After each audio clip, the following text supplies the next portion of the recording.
they do not take Krishna consciousness very seriously. They think this poor fellow who has no money, no food stuff, they have come in the name of Krishna for begging. So, it is for them, it is not for us. I am very rich, I am very opulent, I am very educated, I am very aristocratic. So for me there is no need of this. The Indians say like that in your country. Now we have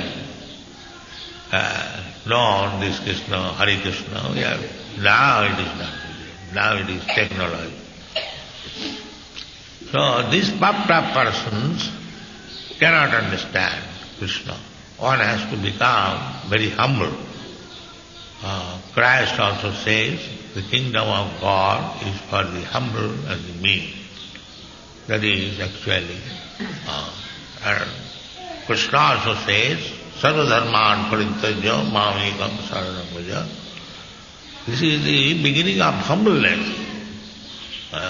Yes, I have nothing insignificant.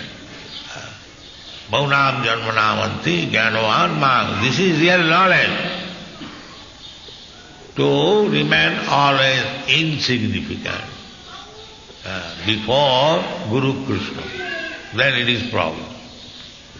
If somebody thinks that I have become more than my Guru, more than Krishna, then he is finished. So, one should become very humble and meek.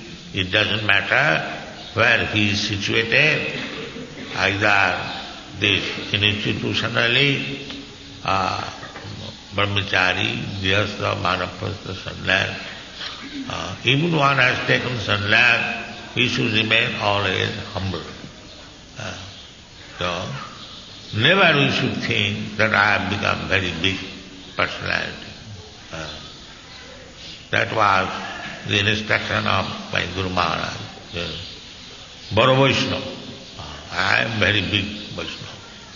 Everyone should come and obey my orders. This is condemned position. The real position is one should be very humble and meek. Jnane prayasam mudupasa namantaiva. Namanta means humble. One should be prepared to learn from namantaiva salmukha. Those are pure devotees. From them one should be very much anxious to hear. That's the same thing. Ulla vilasita sunna. Who has no other desire in the material except to serve Krishna. He is pure devotee. So one should be anxious in humbleness to hear from such personality. It doesn't require to change. There are so many questions sometimes whether it is necessary to take sannyas. It is, by the routine work, it is necessary. But if one is serious, so for him it is not necessary. Ohitukiya pratihata. Because for a serious student of devotion, Krishna is in his hand. So, anyway, even if you are a sannyasi or grihastha or vanaprastha, it doesn't matter. You should remain very humble. That is required. Sanestita, and you should hear from the realized soul in humbleness. Then, Krishna, the great, he will be conquered by you. So, Prahlad Maharaj was that type of Mahabhagavatam. He was not a child, yet he did not know the formality to become unnecessarily very prestigious. He was by nature a small boy. Just like here, this boy, if he insults, he doesn't care for it, because he is child. Or if you praise him, he does not think himself very much puffed up. This is child's nature. Prahlad Maharaj was in that position. He didn't care. His father wanted to chastise him in so many. He didn't care. And he always said, he is my father. He is joking. That's all. This is simplicity. This simplicity is very valuable. So Prahlad Maharaj was in that position. Therefore Brahma selected him. My dear Prahlad, my dear child, please approach the Lord. Try to pacify him.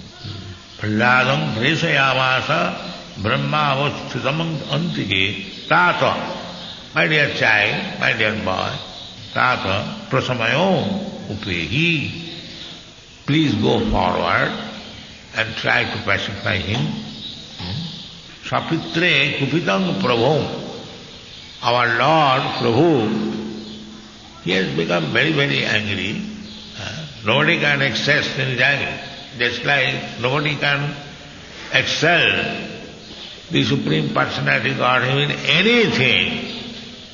Similarly, when he is angry, nobody can excel him. He becomes so angry. So he is always, God is great means great in everything. When he is angry, nobody can excel him in his anger.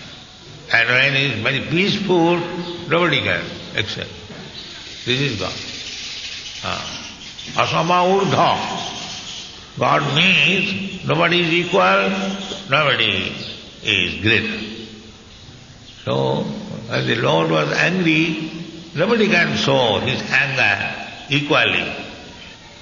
And nobody can become greatly angry or more greatly angry than Krishna. He is always topmost. So such anger was exhibited. Why? Now, it is said, Sapitre kupitam. He is inducing, Brahma inducing that we never seen the Lord so angry, but it is on account of your father, so it is your duty, go there. The child will accept, yes, my father committed so many offenses, therefore it is my duty to pacify the Lord. Therefore he reminded me, because he was a child. My dear child, it is for your father he has become so angry. So it is your duty, go and pacify. So, then every word in Bhagavad, that is meaning. Sapitre kupitam prabhu. Don't think that it is our duty, it is your duty. Although you are Brahma, Lakshmi, all that. So real duty is yours. This is little joking. The Prahlad Maharaj is prepared, all right, either for his father or for everyone. That is Vaishnava. Vaishnava does not consider that I have to pray to Krishna for my father, for my mother. No. Vaishnava is ready to offer prayer. Paradukha dukhi. He is always unhappy seeing these fallen conditioned souls unhappy. Other Vaishnava personally, he has no unhappiness. Naimad vijay paradurattaya vaitaranya. That will be explained.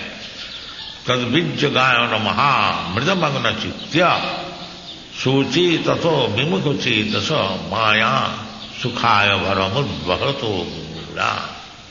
The Vaishnava is always sorry for the rascals in the world. Otherwise, he has nothing to be unhappy. He can sit down anywhere, he can sleep anywhere, he can eat anything. He doesn't require anyone's help. He is, as Krishna is, self-sufficient. Similarly, Krishna, not exactly like that, but a Vaishnava is also self-sufficient, depending only on Krishna. That is Vaishnava. So he has nothing to lament or nothing to regret. He is always pleased in the service of the Lord, but he is always sorry for the conditioned soul for suffering the material pangs on account of ignorance. Thank you very much.